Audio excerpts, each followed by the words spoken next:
Olá pessoal, professor Bruno Oliveira de volta para a nossa aula de número 7, ainda sobre a resolução 21.538 de 2003 do TSE. Então, nós estamos na parte 2, a aula 6, respondemos 50 questões sobre essa resolução. Vamos então a mais 50 questões, ok?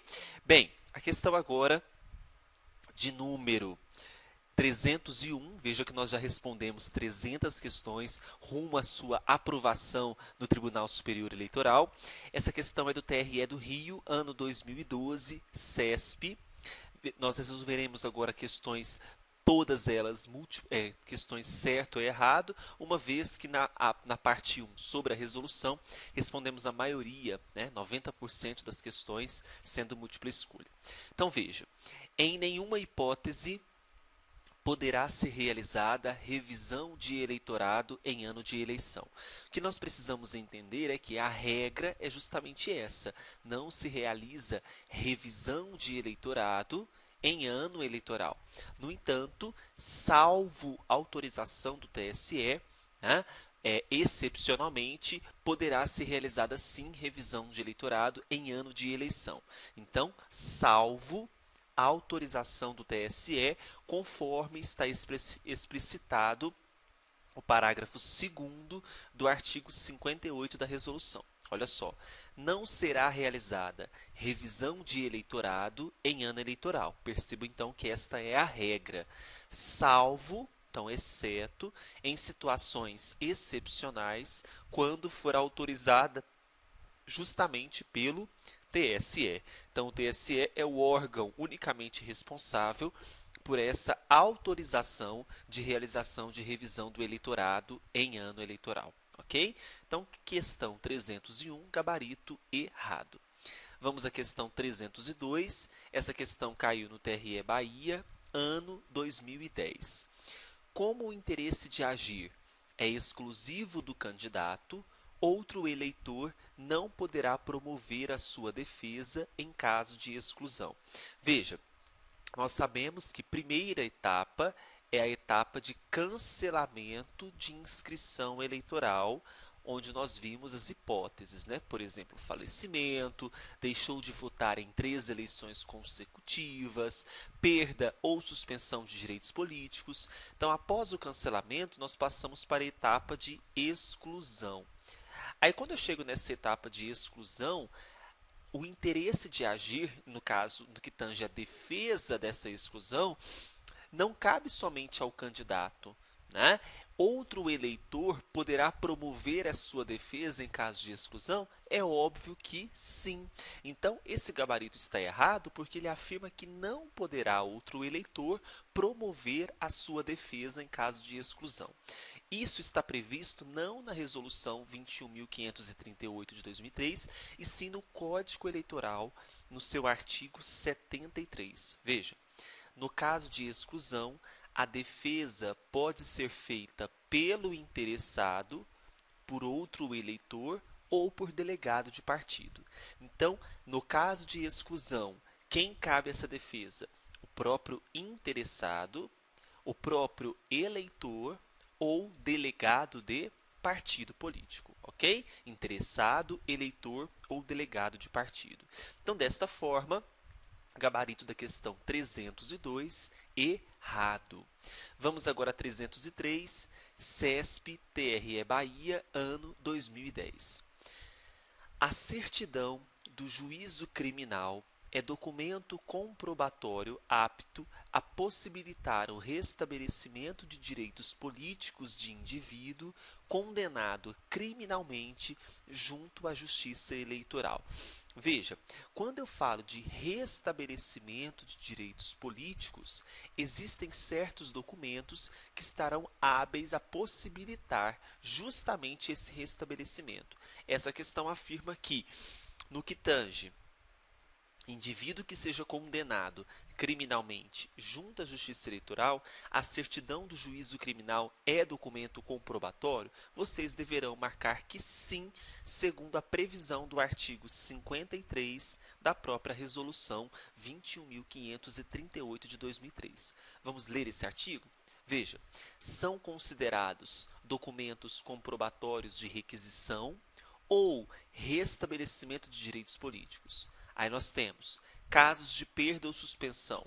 Nos casos de perda, decreto ou portaria, comunicação do Ministério de Justiça.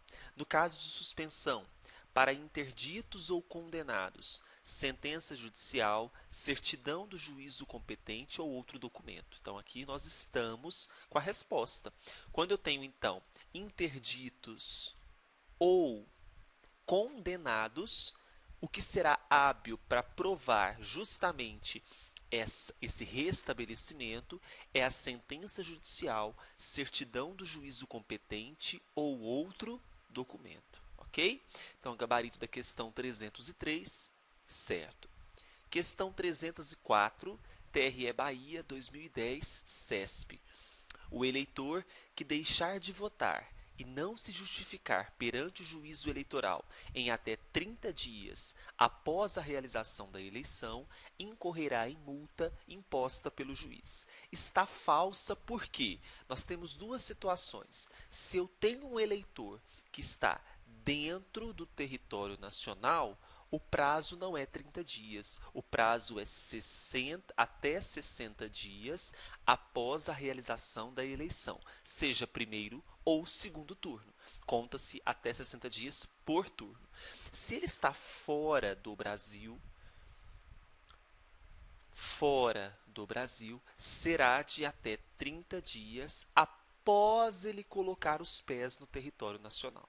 Ok? Então, aqui o gabarito está errado, porque não é 30 dias, e sim até 60 dias após a realização da eleição, conforme artigo 80 da Resolução 21.538 de 2003. Tudo bem até aqui? Ok? Vamos então à questão 305, mesmo concurso, TRE Bahia, ano 2010.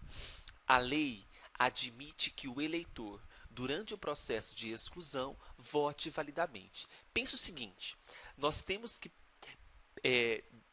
liberar a esse eleitor, a qualquer indivíduo, segundo a Constituição Federal, assegurar a ele o direito à ampla defesa e contraditório.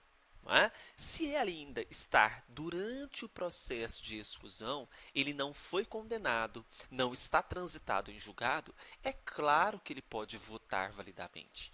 Não há nenhum impeditivo, e isso está de acordo com o artigo 72 do Código Eleitoral. Veja, durante o processo e até a exclusão do eleitor, pode ele votar validamente. Até a exclusão, ela processada, transitada em julgado. No caso, eu falo transitada em julgado, não são esses termos que são utilizados, mas até ser processada essa exclusão, poderá votar validamente, ok? Questão 306, mesmo concurso. É defeso, então, só para a gente traduzir aqui, é proibido ao juiz eleitoral conhecer de ofício a exclusão do eleitor. Opa, calma lá. Quando nós estudamos na aula 2 a composição e competência dos órgãos da Justiça Eleitoral e vimos os juízes, nós entendemos que é competência de ofício do juiz eleitoral conhecer do processo de exclusão de eleitor. Então, eu não posso dizer que é proibido a esse juiz conhecer de ofício a exclusão do eleitor, e sim é permitido a esse juiz conhecer de ofício a exclusão do eleitor. Então, o gabarito dessa questão está errado, porque uma vez que defeso significa proibido, vedado, segundo o artigo 74, olha o que ele diz. A exclusão será mandada processar ex officio pelo juiz sempre que ele tiver conhecimento de alguma causa, ou seja, alguma irregularidade do cancelamento. Questão 307. Como o interesse de agir é exclusivo do eleitor, outro eleitor não poderá promover a sua defesa em caso de exclusão. Questão repetida, né? Nós já sabemos que pode sim promover a defesa quem? O próprio interessado, só para a gente recapitular que essa questão é interessante. O próprio eleitor, na verdade, o próprio interessado, outro eleitor ou o próprio delegado de partido para não ficar nenhuma dúvida. Então, o gabarito está errado, já vimos, artigo 73. Questão 308. O requerimento de inscrição solicitado pelo alistando, que é o nosso chamado RAI, já vimos isso, quando a única inscrição localizada em seu nome tiver sido cancelada por determinação de autoridade judiciária, vulgo juiz, também será considerada operação de alistamento. Esse é o conceito explícito de alistamento dentro da resolução, no artigo 1º, em que diz que alistamento é quando eu for ao cartório, ao o servidor consultar os meus dados no sistema, eu não encontrar nenhum cadastro, ou se eu encontrar algum cadastro, ele estiver cancelado por determinação judiciária. Esse tipo de serviço é conferido o nome de alistamento eleitoral. Na verdade, não é artigo 1º, só corrijam, artigo 4º. Né? Então, veja, deve ser consignada operação 1, alistamento. Então, o alistamento tem código 1. Quando alistando requerer inscrição e quando em seu nome não for identificada inscrição em nenhuma zona eleitoral do país ou exterior, ou a única inscrição localizada estiver cancelada por determinação de autoridade judiciária, fase 450, portanto, o gabarito está correto. 309. A operação de transferência, atenção, refere-se aos casos em que o eleitor deseja alterar o seu domicílio, mas possui inscrição em qualquer outro município ou zona, unidade da federação ou do país, hipótese em que o eleitor permanecerá com o seu número originário de inscrição. Perfeito conceito. Só para a gente recapitular. Quando eu preciso alterar o meu domicílio, e essa alteração de domicílio muitas vezes acarreta a mudança de município ou zona, então precisa acarretar alteração de município ou zona, chamo de transferência eleitoral. E, atenção, na transferência permaneceremos com o número originário de inscrição eleitoral, ou seja, o número de título não é alterado. Então, não se esqueça, na transferência permanece com o número de título eleitoral, gabarito certo, segundo o artigo 5º da resolução. Última questãozinha do bloco 1º da aula 7. Em caso de transferência, é vedada, em qualquer hipótese, a reutilização do número de inscrição de eleitor que deixou de votar em 3 eleições consecutivas. Quando eu falo, é questão CESP, eu utilizo essa nomenclatura em qualquer hipótese, já fique com o pé atrás. Essa questão está errada, porque olha o que diz o artigo 5º da resolução. Deve ser consignada operação 3, transferência, sempre que o eleitor desejar alterar seu domicílio e for encontrada em seu número de inscrição em qualquer município ou zona, unidade de federação ou país, em conjunto ou não, é com eventual retificação de dados. Então, a transferência, eu posso também fazer alteração de dados dentro do próprio título eleitoral. Né? Aí fala aqui que é vedada a transferência em qualquer hipótese, a reutilização do número de inscrição? Não. Por exemplo, em caso de falecimento, eu posso reutilizar o número de inscrição do código falecido, sem nenhum problema. Né? Que deixou de votar em 3 eleições consecutivas, não foi excluído? Se ele foi excluído, eu posso reutilizar esse número de código de inscrição desse cadastro excluído. Então, questão 310, gabarito errado. Ficamos por aqui, encerrando o bloco 1. Voltamos daqui a pouco com mais questões da resolução. Um grande abraço para vocês. Tchau, tchau.